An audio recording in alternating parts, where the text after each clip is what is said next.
자, 두 번째 시간 이어서 이제 말씀을 나눕니다. 하늘이 열리고 이는 내 사랑하는 아들이요 내 기뻐하는 자라 이제 그랬다고 그랬는데, 이게 그 하늘의 음성을 듣는 것은 구약 성경의 민수기 7장 89절을 다 본인의 성경으로 찾아서 읽어보겠습니다. 아주 중요하기 때문에. 첫 시간에 이제 큰 윤곽을 말씀을 드렸기 때문에 말하고자 하는 그 의도와 성경의 흐름을 가장 큰 윤곽을 이렇게 다 잡으시면 돼요. 그리고 이제 그 세 방법으로 들어간 거예요. 민수기 7장 89절입니다. 모세가 회막에 들어가서 여호와께 말하려 할 때 증거궤 위, 속죄소 위의 두 그룹 사이에서 자기에게 말씀하시는 목소리를 들었으니 여호와께서 그에게 말씀하시니었더라. 출애굽기 28장에서는 시내산 꼭대기에 올라가서 구름 속으로 들어가서 거기서 계명 말씀, 십계명 말씀을 들었죠. 출애굽기에서는 그렇게 나왔어요.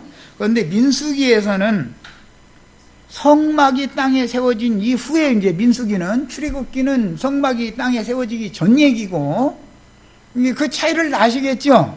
예수님이 이렇게 하나님의 아들의 음성을 듣는 이것은 출애굽기를 인용한 것이고, 성령이 오셔서 교회를 세운 이후는 말씀하시는 방법이 다르다, 이제 이 말이에요. 지금 그 과정 이해하셨어요? 시내산 꼭대기 올라가서 모세가 혼자 가서 말씀 들었던 것과 거기서 말씀 들은 대로 성막을 건축을 땅에다가 했죠.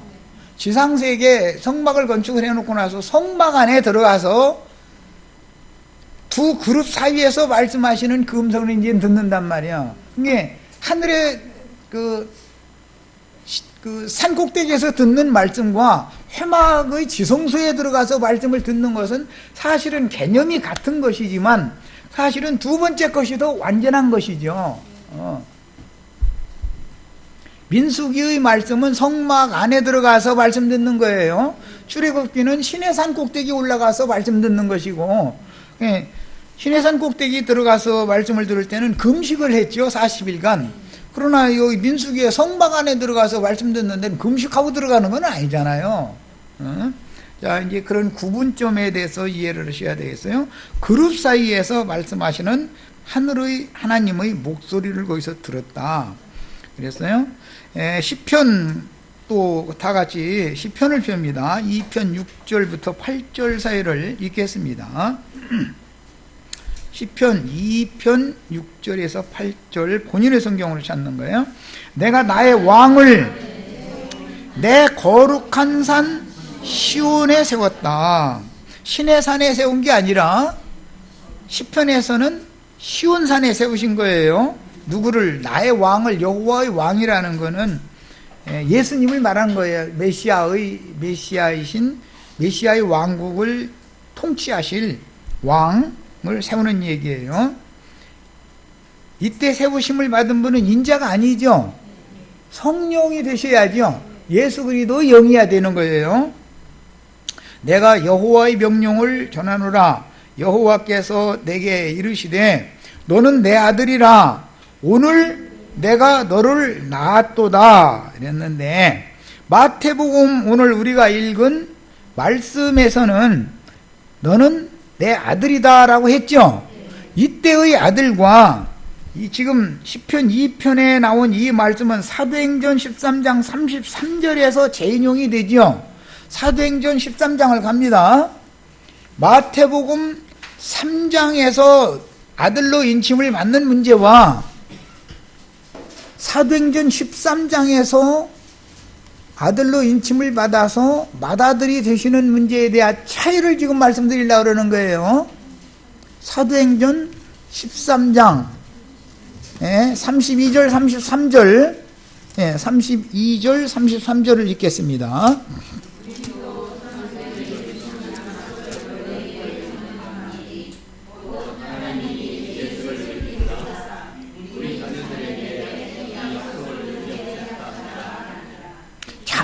자, 보세요. 33절.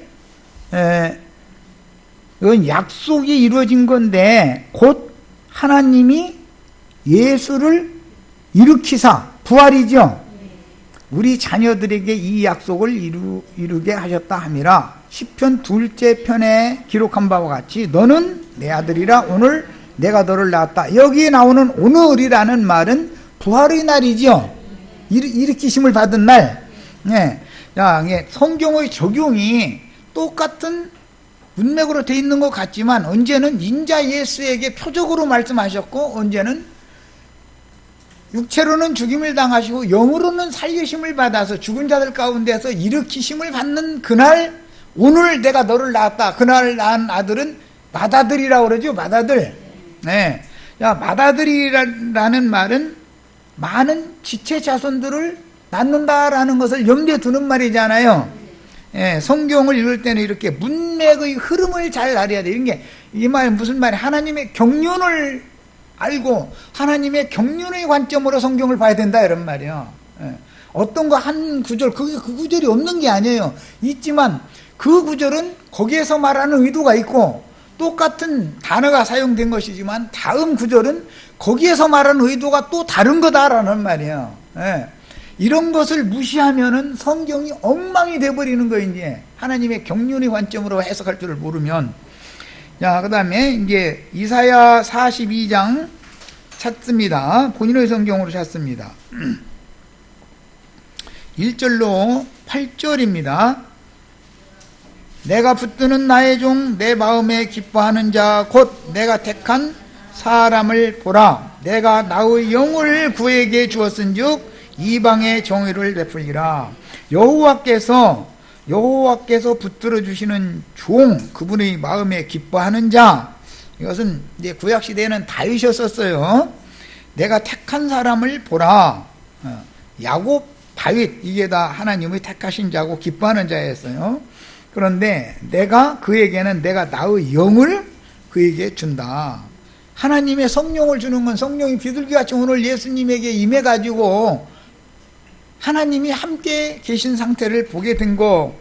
야, 그런데 그 영이 두 번째 다시 능력으로 오실 때에는 교회에 적용이 된다 이거예요. 예수님에게만 적용되는 게 아니라. 그 다음에 쭉 나가는 말씀이 기록이 된 다음에 이거 예언입니다. 그러니까 이때부터는 이방인 세상에 유대인들에게 이방의 정의를 베풀리라. 이제 하나님의 정의다면 하나님의 공의, 지난번 번역인 공의죠. 하나님의 의를 이방에 베풀러 오시는 것이에요. 그러려면 누구를 통해서 오느냐? 여호와의 영을 받은 여호와의 종을 통해서 오는 거다 이거예요. 그런데 아들인데, 예수님은 분명히 아들이죠. 아들인데 이 이방의 정의를 베푸는 아버지의 일을 수행을 하실 때는 자신을 낮춰서 무슨 형체로? 종의 형체로 죽기까지 복종을 하심으로 이 말씀이 적용이 된단 말이에요. 이제 저 6절부터 보겠습니다. 나 여호와가 의로 너를 불렀은즉, 이게 하나님의 의라는 거죠. 내가 네 손을 잡아 너를 보호하며 너를 세워 백성의 언약과 이방의 빛이 되게 하리니. 자꾸 이방 얘기가 나오죠. 유대인에게 지금 보냄받는 얘기가 아닌 것을 알 수 있죠. 인자로 오셨을 때는 나는 이방인에게 먼저 보낸 것이 아니라 자기 백성 자기 땅으로 보냄을 먼저 받았죠. 인자로 오셨을 때는, 성령으로 오실 때나 이방의 빛으로 오는 것이죠. 이게 이 경륜을 성경이 말할 때는 인자 예수에 대해서 하는 말인지, 구속을 이룬 다음에 성령께서 모든 이방 세상 사람들을 통해서 구원을 하신 다음에 그들로 이방인의 때에 교회를 세워가지고 적용하는 말씀을 하시는 것인지, 문맥의 흐름을 따라서 영감을 받고 해석을 오류가 없이 해석을 해야 된단 말이에요. 이것은 경륜을 하는 것과 관계가 있는 거예요. 이걸 내가 지금 계속 강조하는 거예요. 네가 눈먼 자들이 눈을 밝히며 갇힌 자를 감옥에서 이끌어내며 흑암에 앉은 자를 감방에서 나오게 하리라.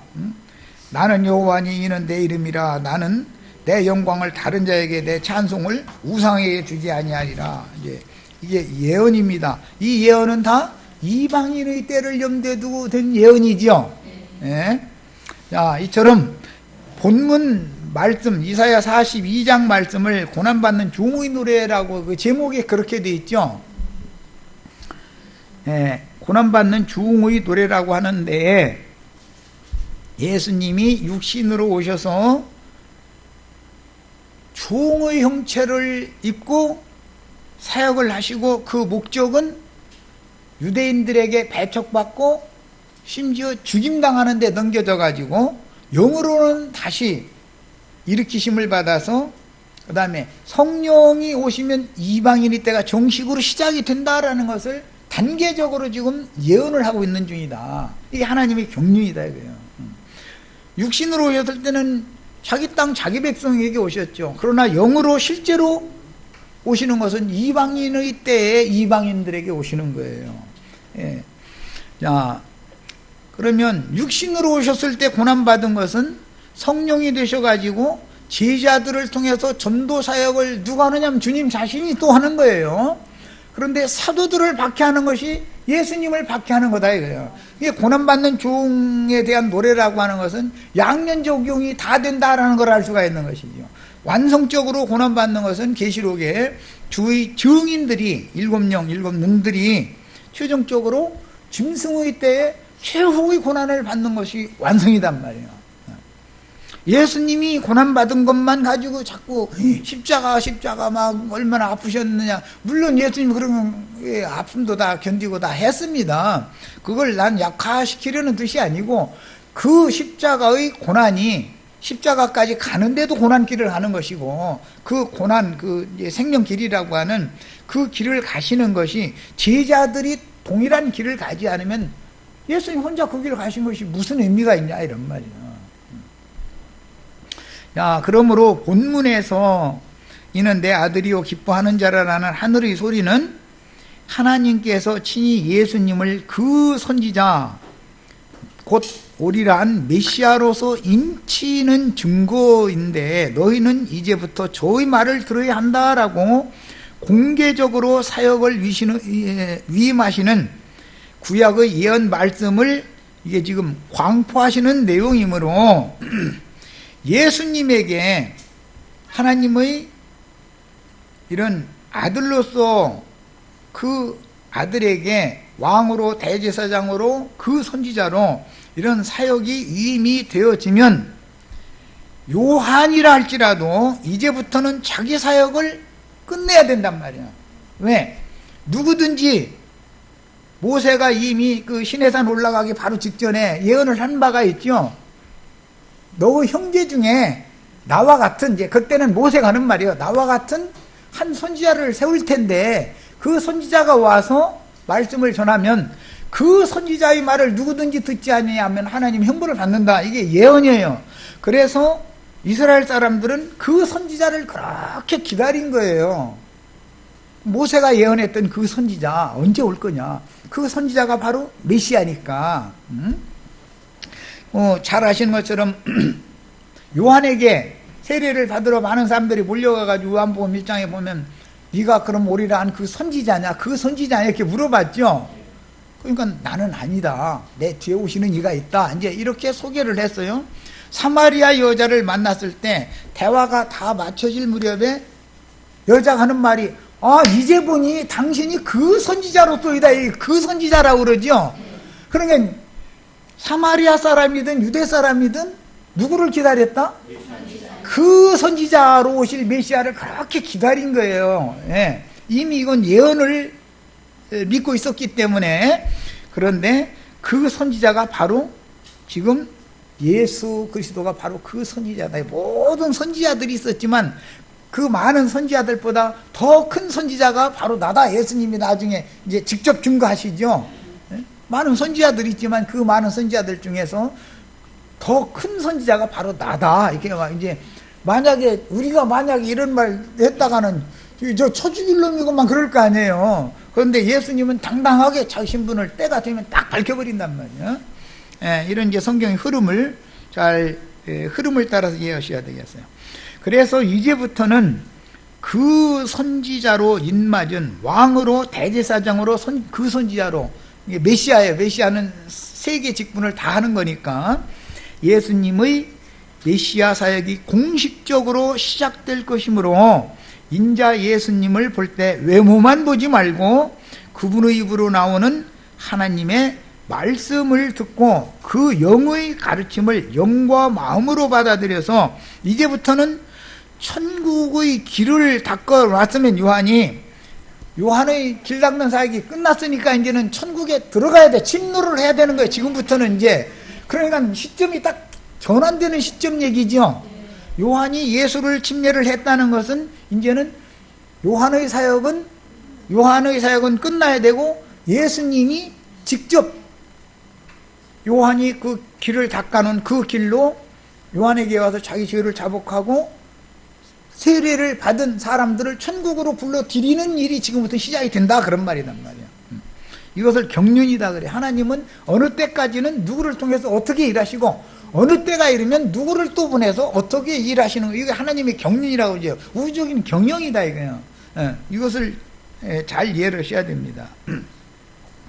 그래서 이제부터는 천국에 침노해야 하는 새 시대가 왔다는 것이니 요한이 천국이 가까이 왔다고 선언한 말씀이 이제부터는 주관적으로 예수님의 말씀을 통해서 믿는 이들에게 그 말씀이 응하는 거예요. 이제 적용된다 이런 말이야. 지금부터는 율법과 선지자의 사역을 마감하는 사명을 받아서 광야 사역을 마무리해야 할 침례 사역자인 요한은 이 문제에 있어서 불확실했기 때문에, 이 문제라는 건 경륜의 전환에 대해서 불확실했다 이거예요. 가장 큰 선지자였죠. 여자가 낳은 자 중에서는. 그럼에도 불구하고 이 점에서 혼동하는 거예요 지금. 그래서 잠시 동안이지만 에논이라고 하는 곳에서는 예수님도 침례를 시작했고 요한도 여전히 침례를 하고 있고 두 사역을 같이 경쟁적으로 했다 이거. 제자들이 와서 저쪽에서 당신이 소개해둔 그 사람이 침례를 하니까 사람들이 다 그걸로 몰려가던데요 이랬죠. 그 말을 들었으면은 그제라도 그만둬야지 되잖아요 요한은. 그런데 계속 하는 거예요. 그건 무슨 뜻이냐? 경륜에 대해서 이상이 받지 않다. 하나님의 경륜에 대해서 밝아지려면 하늘이 열리지 않으면 안 된다고 말이에요. 그리고 예수님이 좀 떨어진 데 가서 침례를 해야 되는데 요한의 제자들이 뻔히 보는 바짝 있는 데서 왜 하겠어? 내가 시작했으니 너 그만둬. 그거 보이려고 그런 것이죠. 예수님은 그런 침례하는 것이 목적도 아니에요. 십자가에서 받는 침례를 다 같이 받게 하는 것이 목적이지만 요한의 침례를 예수님이 부러 요한의 제자들이 보는 그 앞에 하는 거예요. 그 말은 무슨 뜻이에요? 내가 이제 일 시작하니까 아버지 일은 내가 해야 되는 거니까 너 그동안 수고 많이 했어. 이제 널 이제 제발 그만 좀 해. 그 말인데 직접 가서 이렇게 얘기를 안 하시고 요한에게 침례를 받고 나서 마귀의 시험을 이제 통과하고 나서 침례를 예수님이 하는 거예요. 그런데 많이 보이는 데서 한 거예요. 그런데도 요한은 그때까지도 못 깨달았더라는 거예요. 이게 사람이 눈이 열린다는 게 쉬운 문제가 아닌 것을 알 수가 있어요. 그래서 주님께서 친히 세우시는 천국의 실상인 교회를 분열시키는 어리석은 짓을 함으로 하나님의 경륜을 집행하시는 하나님의 손에 의하여 이제 어떻게 하면 되느냐. 이제는 못 알아들으면 어떻게 하면 돼요? 얘를 붙들려다가 감옥에 다시 묻어서 이제 그지 묻게 해야죠. 그래서 감옥에 갇히게 되는 거예요. 하나님이 하시는 일이다 이게 다. 하나님의 손에 의하여 옥에 갇혔다가 결국은 옥에서 나와요 못 나와요? 나오면은 예수님이 해야 되는 일을 중간에 또 자기가 계속 하려고 그러죠. 왜? 제자들이 막 따라다니는데 어떻게 할까요? 자기는 안고 싶어도 제자들이 따라다니기 때문에 안 할 수도 없게 돼 있는 거예요. 그런데 이런 것을 일러서 요한이 이걸 봤다 하더라도 그 사역을 끝내지 못하는 거, 이거 인간의 약점이다 이거예요. 사람이라는 것은 어떤 영광을, 사람들에게서 영광을 받으면 그 자리에서 내려온다는 거, 이게 죽음이기 때문에 어려운 거다. 그만큼 이게 쉽지 않은 일이다 지금 그 말이에요. 이제 이런 것과 연결시켜서 예수님을 시험할 때 보면 성전 꼭대기에다 딱 세웠다 가서 너 한번 뛰어내려봐라. 또 가장 크고 높은 산, 그게 모세의 자리죠. 시내산 꼭대기 올라간 그 자리에다 세워놓고 나서 천하만국 영광 다 보여주면서 너 나한테 절해봐. 그러면 내가 이 천하만국 영광을 너한테 줄게. 이런 것을 다 마귀에게 시험당하는 것은, 예수님은 그것을 다 인간의 모든 약점을 극복을 해야 된다 그런 말이에요. 사람에게 영광 받는 것을, 하나님의 영광보다 사람의 영광을 더 크게 여기고 귀히 여기는, 이게 인간의 약점이다 이거예요. 예수님이 그래서 요한에게 침례를 받았지만 마귀 시험을 이겨야만 인봉된 책을 뗄 수가 있는 권세가 주어지는 거다 그런 거예요. 제일 사역자가 이기기 어려운 게 뭐냐? 사람들에게 영광 받는 거, 사람들이 자기를 높여주고 추앙해 주는 거, 이것을 거절한다는 게 제일 어려운 거예요. 목회하는 사람은 이건 놓으면 그 사람은 하나님의 사람이 되는 거예요. 그런데 이게 정말 그 죽음이거든 그게. 이스라엘은 대대로 하늘아버지의 인침을 받은 그 선지자가 보내심을 받을 것이며, 그 선지자가 곧 예언된 메시아라는 사실을 철저하게 믿고 메시아께서 그 선지자로 오시기를 고대하였으므로, 침례 사역자 요한이 광야에서 사역할 때 사람들은 요한복음 1장 22절에 보면 네가 그 선지자냐, 관사가 딱 붙어있는 그냥 선지자. 그런데 사람들은 선지자들 중에 하나로 알았죠. 그 선지자라고 믿지 않았지. 그 선지자와 선지자들 중에 하나와는 다른 얘기죠. 예수님을 많은 선지자들 중에 하나로, 엘리야의 영이 되살아났다, 많은 선지자들 중에 하나다, 이렇게 보는 것은 예수를 지금 보기는 봤지만 절반도 못 본 거지 뭐. 이렇게 똑같은 요한이나 뭐 엘리야나 모세나 그 레벨에다 놓고 보는 거 아니에요. 그 사상이 훗날 야고보와 베드로와 야고보와 요한을 그 변화산이라고 하는 곳으로 데리고 올라갔을 때까지도, 베드로까지도 예수님과 모세와 엘리야를 같은 레벨에다 이렇게 두는 거 아니에요. 우리가 집을 짓는데, 성막 건축하는 얘기죠. 교회 건축하는 이상을 이제 본 거죠. 집을 짓는데 집 세 채 지어야 된다고. 모세가 거할 집도 하나 짓고, 엘리야가 거할 집도 하나 짓고, 예수님 거할 집도 하나 짓고, 이렇게 했나? 그게 무슨 말이에요? 경륜을 모른다. 이게 하나님의 예수에 대해서 아직까지도 명확하게 안 보이는 거예요, 이게. 그래서 그러는 거예요. 그러다가 나중에 사도행전에 가서서, 그때서 오직 하나님의 한 집만 짓는다라는 것이 이제 밝아지는 것이죠. 성령이 오시니까. 우리도 똑같은 거예요. 교회는 율법적인 교회도 세워야 되고, 선지자들이 한 교회도 세워야 되고, 예수님의 교회도 세워야 되고, 이렇게 생각하는 것이 오늘날 보편적으로 말씀 좀 깨달았다는 사람들이 하는 생각이잖아요. 교회는 절대 분열이 있으면 안 된다 이거예요. 교회는 하나의 교회밖에 없어요. 한 하나님, 한 주, 한 성령 안에서 한 몸 된 그리스도의 교회는 하나밖에 없는 거예요. 우주적으로 이걸 세우는 거예요 우리는 지금. 네.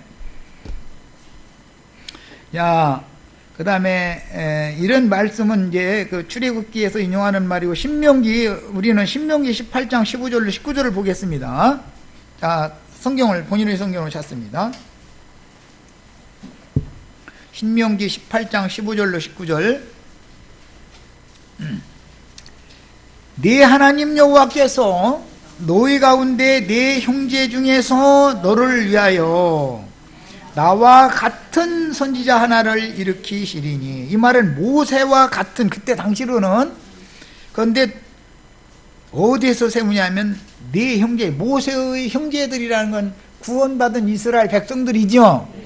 그 백성들 중에서 너를 위하여, 모세 자신을 위하여 나와 같은 선지자, 너를 위하여는 그 형제들을 위하여, 이스라엘을 위하여 모세와 같은 선지자 하나를 일으켜 세울 것이다. 그러면 너희는 누구의 말을 들어라? 그의 말을 들어야 된다. 그러니까 이 말씀을 이룬 예수님이 말씀 선포를 하면 이제는 모세의 말도 듣고 엘리야의 말도 듣고 예수님 말도 듣고 이렇게 들으면 혼동이 오죠. 누구 말만 들으라고요? 메시아로 오신 그 선지자 예수님의 말만 들어야 되는 거예요. 이제 시대가 완전히 바꿔졌어요. 세례 요한은 엘리야의 영으로 왔으니까 세례 요한의 말도 듣고 예수님의 말도 들어야 돼요? 엘리야의 말도 듣지 말아야죠. 요한의 말도 이제는 들으면 안 되는 거예요. 요한의 말을 계속 들으면 어떻게 돼요? 이것은 곧 네가 종회의 날 호렙산에서 네 하나님 여호와께 구한 것이라. 곧 네가 말하기를 내가 다시는 내 하나님 여호와의 음성을 듣지 않게 하시고. 왜? 여호와 하나님의 음성을 직접 들으면 죽으니까. 그랬죠. 떠러가면서 백성들이 그랬죠. 그 음성을 우리가 직접 듣지 말고 누군가 대리자를 통해서 좀 듣게 해달라고 그랬잖아요. 그런데 그 대리자가 누구예요? 모세가 아니라 한 선지자, 그 선지자를 보낼 거다 그런 말이에요. 그게 예수님이다 지금 그 말이란 말이에요. 다시는 이 큰 불을 보지 않게 하소서. 그게 불심판 받을까 무서우니까 여호와 입에서 나오는 말씀은 불을 토해내는 말씀이었다는 것이잖아요. 그러니까는 그 말씀을 직접 들으면 불살라져 죽을까 무서우니까 두렵건대 내가 죽을까 하나이다 하매 여호와께서 내게 이르시되 그들이 말이 옳도다. 백성들 말이 옳다. 야, 내가 그들의 형제 중에서 그 백성 모세가 인도하고 있는 백성들의 형제 중에서 너와 같은 모세와 같은 그런 게 모세는 예표 모형의 사람이고 우리란 이 선지자가 실상이죠. 이만희가 실상이 아니고 예수님이 실상이에요. 예. 이만희가 실상이라고 하죠. 난리가 아니야. 이제 성경을 무식하면 그래. 그들을 위하여 일으키고 부활을 대신 예수예요. 내 말을 그 입에 두리니 내가 그에게 명령하는 것을 그가 무리에게 다 말하리라. 누구든지, 여기 누구든지 속엔 요한이 포함이 돼야 한대요. 요한도 포함되는 거예요. 내 이름으로 전하는 내 말을 듣지 아니하는 자는 내게 벌을 받을 것이다. 요한도 예수님의 말을 안 들으면 벌 받아요, 안 받아요? 예수님의 말을 그런데 들었어요, 안 들었어요? 자기 길을 끝내 가다가 감옥에 갇혔다가 그냥 갔죠. 요한도 이제는 어떻게 해야 돼요? 계시가 있으면 어떻게 해야 돼요? 자기 제자들 다 이끌고 예수님한테 가야죠. 너희는 나를 바라보지 말고 사람을 우상으로 섬기려고 하지 말고 내가 너희 우상이 되면 안 된다.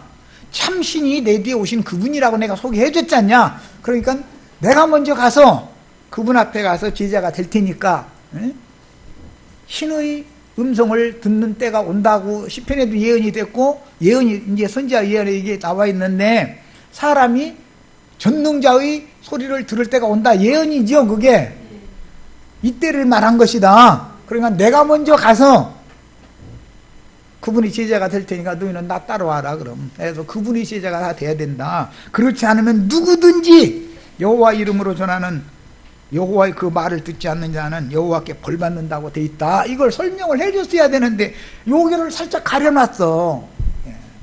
왜? 하늘문이 그에게는 안 열렸다 이런 말이에요. 똑같은 성경을 그렇게 많이 아는 사람인데도. 자, 사도행전 3장 22절로 24절에 이 말씀이 이제 적용이 되는 말씀이 나옵니다. 자, 자신의 성경으로 사도행전 3장을 엽니다.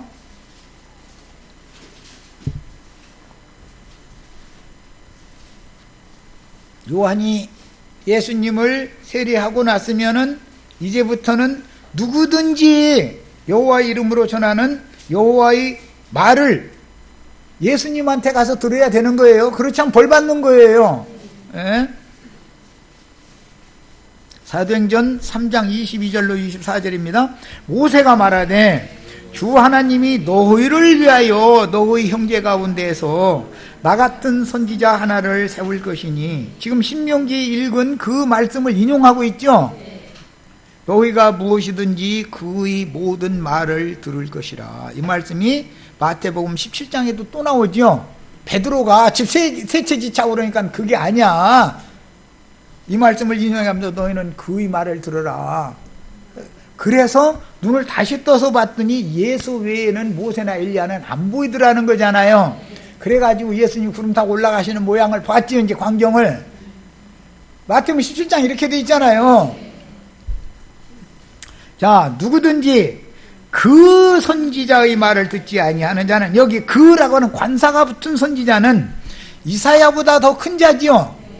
예레미야, 에스겔, 다니엘보다 더 큰 선지자지요. 호세아 말라기보다 더 큰 선지자가 누구예요? 그 선지자죠. 주님이 세운 선지자. 이 선지자를 그 선지자라고 그랬기 때문에 이스라엘은 누구를 기다렸어요?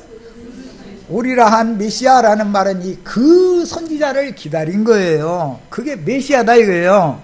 이분이 오셔야 돼요. 그러면 그분의 말을 들으면 영생을 얻고 그분의 말을 듣지 않으면 벌 받는 거예요.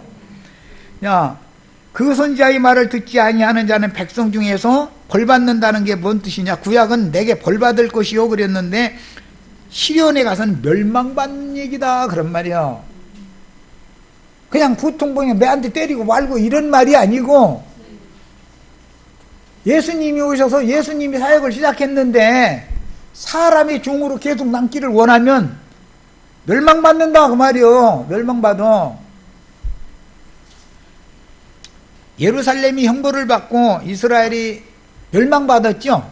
AD 70년에는 예루살렘이 불심판 받았잖아요. 형벌 받은 거예요. 그것은 음녀가 벌거벗김 당해가지고 불심판 받는 것에 대한 상징이요. 예루살렘이 이렇게 로마에 의해서 이렇게 심판받은 것은. 그리고 이스라엘 나라가 없어져 버렸죠. 그럼 뭐예요? 멸망받은 거예요. 세상 나라는 멸망하는 것이고 음녀는 불의 형벌을 당하는 거예요. 가라지는 불로 심판하는 것이고 가라지 머리는 세상 나라는 멸망시켜버리는 거예요. 멸망이라는 것은 하나님에게서 완전히 끊어내버린다. 다시는 하나님의 얼굴을 볼 수 없게 만든다. 하나님의 은혜와 하나님의 생명에서 단절되게 만들어버린다. 영원히. 그런 뜻이에요.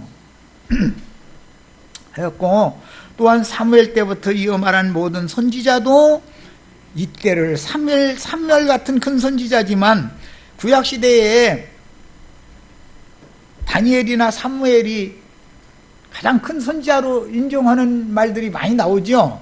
사무엘이 올지라도 다니엘이 올지라도 이것은 깨닫게 묻을 것이다. 이제 이런 얘기가 나와요. 근데 구약시대에는 다니엘과 사무엘과 다니엘을 그만큼 큰 선지자로 여겼어요. 그러나 사무엘이 아무리 큰 선지자라 해도 예수님은 아니다. 여러분, 예수님에 대한 예표의 사람이지.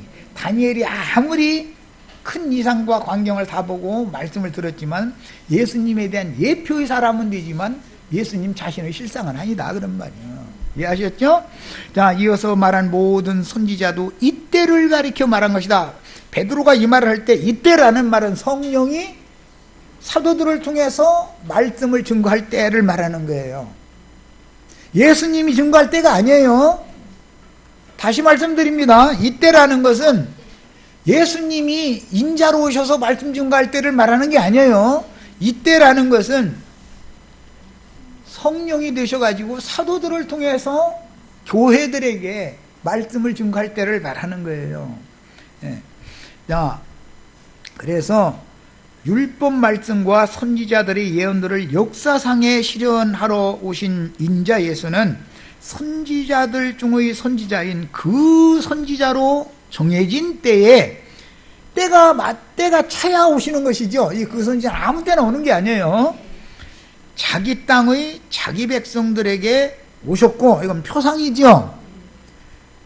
구속을 이룬 다음에는 살려주는 영이 되셔가지고 도적같이 제자들에게 오셔서 제자들의 속에 오셔서 임재 살아계신다. 이제 살아계셔서 제자들을 통해서 전도하시는 거예요. 베드로가 전도했다고 생각하면 안 돼요. 바울이 전도했다고 생각하면 안 돼요. 다만 그 사람들을 사용을 하셨죠. 그러나 실제로 전도의 말씀을 주신 것은 성령께서 베드로가 누구를 만나면 그때 그 사람들에게는 그 말을 할 말을 마땅히 할 말을 성령이 넣어주신 거예요. 바울을 만날 때 똑같은 말을 하고 다니는 게 아니죠. 사람에 따라서 장소에 따라서 복음을 전하는데 달리 말하잖아요. 내가 예를 들어서 누구를 만나면 그 상황과 그 사람들에 대해서 맞는 말을 해야 전도를 해야지, 알아듣지도 못하는 오늘 우리가 나누는 이런 복잡하고 막 이런 얘기를 대뜸 사람 만나자마자 성경 봅시다 하고서 이렇게 하면 그 사람들이 머리 아프다고 가버려요. 당신 말씀이 참 진리네요. 그래요. 장소와 때와 장소에 맞춰서 마땅히 할 말을 그때그때 탁탁 넣어주셔서 말을 하게 하시는 거예요. 그게 하나님이 베드로 입을, 바울의 입만 빌렸을 뿐이지 뭐를 통해서 영을 감동시켜가지고 말을 이게 하도록 그렇게 쓰실 뿐이지 실제로 말하는 분은 성령이 말하는 것이죠. 그래서 성령이 임한 다음에 전도를 할 때는 성령이 말하게 하심을 따라서라고 전제 조건을 딱 붙여놓은 거예요. 이렇게 중요한 거예요. 나도한 형제가 성령이 말하게 하심을 어떤 허락도 없이 오늘 이런 집회를 만약에 하면은 그것은 성경의 예언대로 하면 벌 받을지도 하는 것이죠. 허라는 짓을 해야지.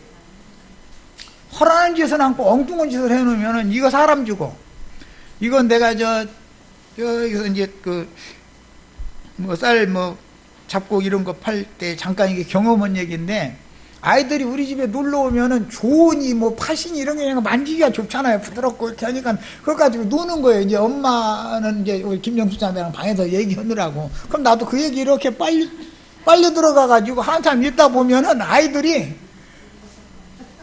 바다에다 허쳐놓은 것은 고사치우고 가네. 조를 갖다가 팥에다가 쌀에다가 뭐에다가 그냥 막 뒤죽박죽을, 그것도 한두 가지를 섞은 게 아니라 그냥 거기 있는 잡곡을 전부 다 갖다가 이렇게 그냥 섞어놔버려. 그러면은 가만히 있는 것만 묻어지요. 누른 것은 엄마 이거 얘기하고 하도록 시간 주느라 잘 누른 것은 잘했어요. 그런데 하는 짓거리는 그게 용 아닌 짓을 한 거죠. 그래서 경륜을 모르고 사역을 함부로 했다가는 열심히 죽어라고 일을 해놓고 나서 하나님의 말씀을 뒤죽박죽 혼잡하게 하는 그런 사역을 할 수가 있는 위험 소지가 너무 많은 것을 알아야 된다. 성경이라는 건 일목요연하게 흐름이 있기 때문에 경륜의 관점으로 성경을 해석할 줄을 알아야지, 하나님이 시키지도 않은 말을 저 말 자꾸 해놓다 보면 그 혼잡한 말을 전하는 사람을 만나면 그 영혼이 정결해져요, 지저분해져요? 무엇 때문에 영혼이 더러워지는 거예요? 하나님의 말씀을 혼잡해 가르치기 때문에 영혼들이 정결한 처녀로 단장이 안 되는 것이다, 이런 말이요. 경륜이라는 것이 있는 것이다. 자, 이제 3장은 여기까지서 마치고 4장으로 이제 들어갑니다. 자, 각자 성경을 읽습니다.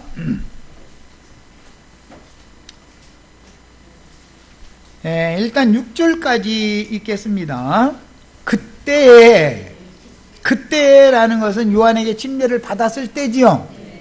그때 예수께서 성령에게 이끌려 마귀에게 시험을 받으러 광야로 가사, 지금 성령은 비둘기같이 어디에 와 있어요? 내려서 예수님 위에 임하시오 계시죠? 예수님과 함께 계신 성령께서 너 지금부터 가서 말씀 전해 이렇게 하신 것이 아니고, 너는 내 사랑하는 아들이다 이렇게 인을 쳐놓고 나서는 예수님께 임한 그 성령께서 어떻게 한다고요? 성령이 이끌어가지고 마귀에게 시험을 받으러 광야로 끌어가 버렸다는 거예요. 기독교인들이 증거하는 성령임을 받았더니 방언이 터지고 안수를 하니까 귀신이 물러가고 안수를 했더니 다 축복받아서 뭐가 잘 되고, 그게 아니죠. 성령 받으면 첫째 무슨 현상이 일어나요? 마귀에게 이끌려서 광야로 내몰리게 돼 있어요. 성령 받으면 어떻게 한다고요? 광야로 내몰려서 거기 가서 시험당하는 거예요. 성령 받으면 좋은 일이 벌어져서 축복받아서 잘 먹고 잘 사는 일이 벌어지는 게 아니고, 예수님이 받은 것과 똑같이 우리도 용을 받아야죠. 교회에 많은 목회자들이 지금 성령 받아라 막 해가면서 하는 그런 말들이 성령은 그 진리를 말하는 거기 때문에, 성령 받아라라면 진리를 받아라 이제 그 말인데, 진리라는 것은 모든 우주 만물과 만상이 경영되고 창조되어지고 경영되는 참된 이치를 진리라고 그래요. 참이다 이거예요. 참된 이치다 이거예요.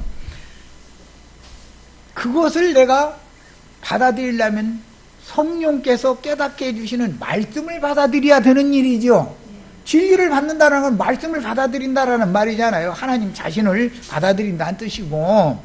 그런데 기독교인들이 지금 성령 받으라고 막 강대상에서 손바닥을 슉 해가면서 불 받으라고 해서 막 이렇게 해서 만약에 성령이 오는 거라면 그들이 지금 얼마나 하나님의 말씀에 대해서 혼동하고 있고 하나님의 말씀을 지금 혼잡하게 해서 혼잡한 영을 지금 넣어주고 있는 중이냐를 생각해보라 이런 말이에요. 혼잡한 영을 받으면 주님의 신부가 절대 될 수가 없어요. 그것은 태가 더러운 사람은 아니 약혼한 청년이 자기 약혼녀가 더럽혀졌다 그러면 다른 것은 용납이 되지만 뭐 좀 김치를 좀 담는데 뭐 솜씨가 좀 떨어진다더라 그러면 그 소리 들었다고 파혼합시다는 않지요. 그러면 장모님 좀 김치 담는 것 좀 잘 가르쳐서 좀 보내주세요. 그러든지 뭐 배울 시간이 너무 없으면 그러면 너 암세도 말고 우리 어머니 김치 담는 거 대한민국에서는 이거니까 우리 저 시어머니한테 가서 암세도 말고 잘 교육받고 해라. 이제 이러면 되는 문제인데 이게 태가 더럽힘을 당했다 그러면 그거는 용납이 안 되는 문제죠. 결혼의 문제니까 이 문제는. 이걸 잘 생각을 해보셔야 돼요.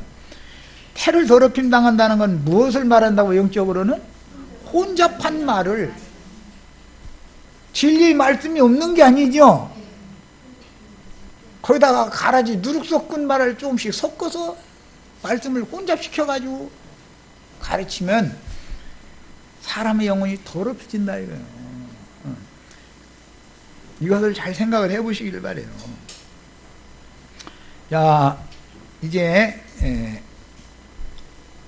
6절까지 읽습니다. 시험을 받으러 광야로 가사 40일을 밤낮으로 금식하신 후에, 이것은 출애굽기 28장에서 모세가 시내산 꼭대기에 올라갔을 때 금식을 한 데서부터 나온 말이죠.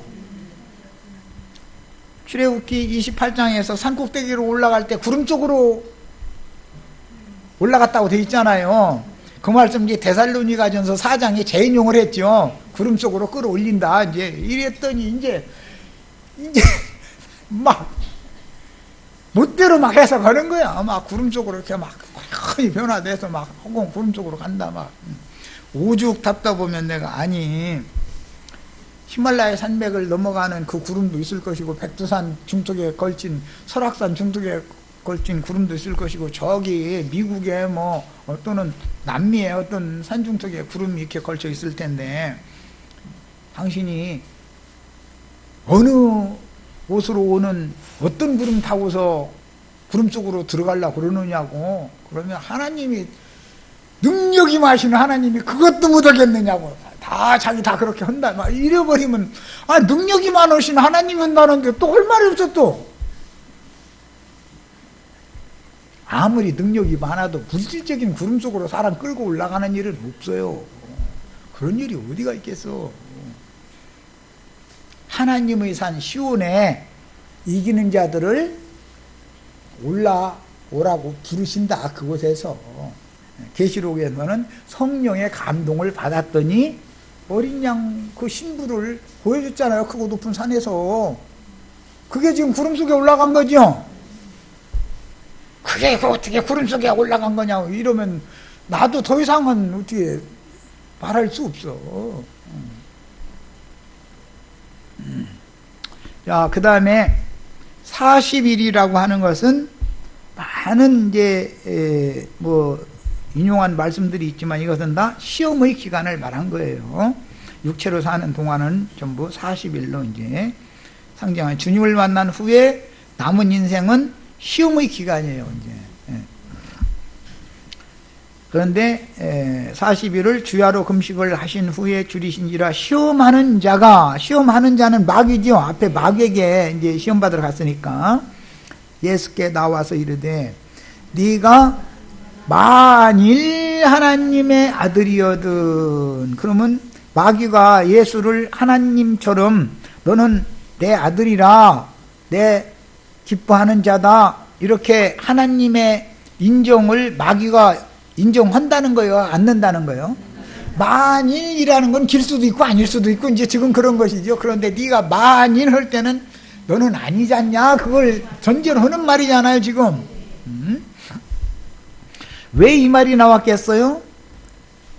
요한에게 세리를 받고 물에서 올라오실 때 하늘이 열리고 하나님의 성령이 비둘기같이 내려오시면서 하늘로부터 소리가 있어 말씀하시되 이는 내 사랑하는 아들이요 내 기뻐하는 자라 하시는 인침에 대해서 예수님은 그것을 믿음으로 받아들였고 마귀는 그것을 혼동하게 하려고 하는 것이지요. 지금 시험이라는 건 내가 하나님의 아들인지 아닌지 이거 혼동하게 하는 것부터 뭐지요?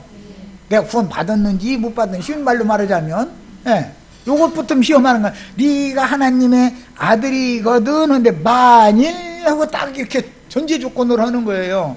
이거는 흔히 우리 이수미 자매님하고 루디아 자매님 처음에 잘 열심히 다니시던 구원파가 다 이렇게 해가지고 구원을 받았냐 못 받았냐 판정해주는 사람 노릇하잖아요. 구원파는 특징이. 근데 그 사람들은 전제 조건이 뭐예요? 네가 만일 구원을 얻었거든 구원의 증표를 내놔봐라 이거잖아요. 구원의 증표는 하나님과 나와의 관계인데 구원의 증표를 어떻게 내놓을 거예요? 부활의 날에 이 구절을 딱 대야지요. 예수님이 마태복음 3장 13절로 17절에 이것을 최초의 표적으로 이것을 응하셨고 사도행전 13장 32절 33절에 모든 믿는 이들에게 너는 내 아들이다 라고 인을 치셨다. 그래서 히브리서에 보면은 많은 형제들 중에 하나님께 영광을 같이 돌리는데 교회 중에서 하나님을 찬양하게 했다. 내가 교회에 있다는 것이 증거다. 이걸 해야 된단 말이야. 다 정확하게 될 수 있어야 돼. 구원받은 증거는 뭐예요? 교회 안에 있느냐의 여부예요. 주 안에 있다라는 말은 만일이라는 건 내가 주 안에 있는지 없는지 지금 이 얘기잖아요. 그것은 내가 주의 성령 안에 있고 주의 성령은 내 안에 지금 임마누엘의 하나님으로 살아계신지 여부의 문제이기 때문에 이것은 사람이 증거해 줄 수 있는 문제가 아니다 이거예요. 자, 두 번째 시간 여기까지서 마칩니다.